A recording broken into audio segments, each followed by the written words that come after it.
osobola okuwangula embeera ne bebeera efaanana etya osobola ogiyita mu linnya lya Yesu. Ate Namasaba mu kikajjo omusumba Tumwine leero yeebazizza olwa Katonda okumwonya okufa siiringi y'ekizimbe kya Fido Dido bwe yagwamu nga bali wakati mu kusaba. Emikono gyo twebaze Katonda olw'ekikolwa kino ky'olwaleero. Kitaffe omulungi tukwebaza kubanga oli Katonda waffe. Tukwebaza kubanga olina pulaani nene nnyo eri omuddu. Happy birthday to you. Banji bafudde abalala emikono n'amagulu bimenyese naye nze neebaza Mukama nti yampa obulamu era olwaleero tubadde mu kwebaza Katonda. Ndi musanyufu nnyo olw'okuba nga ndi mulamu, ndi musanyufu nnyo olw'obulamu bwange Katonda bwe yawonya. So olunaku olwaleero abakusibwa baali bangi naye yali Katonda kubanga yavaamu nga talina kisago. Naye omukyala yamuli mu maaso ekisenge kyamukuba mu maaso tasuubira kuba nti yawona. Kati omusaayi gwava ku mukyala ole gwamuyiikira naye ye baagala omutwala ku ambulance yagaana n'abagamba nze ndi musumba ndi muweereza wa Mukama era yavaayo nga talina ki. Kati Katonda oyo tumulabye nga ataliza abantu.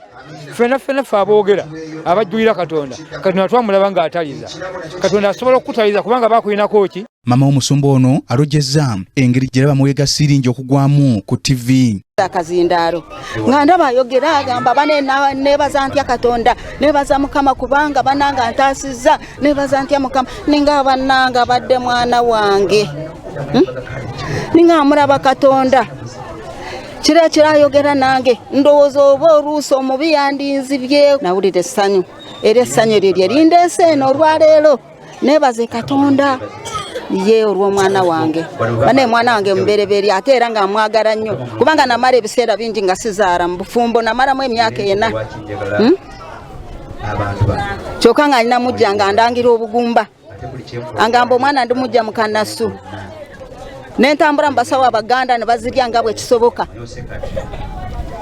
ne bakoowa nange bwe naraba nkooye nimbivaako mu kubivaako namala emyezi nga 8 nenfuna olubuto lw'omwana oyo kyokka nga nali ku bugumba naye nasobola okuzaala omwana wange oyo era mwagala nnyo nnyo nnyo nnyo.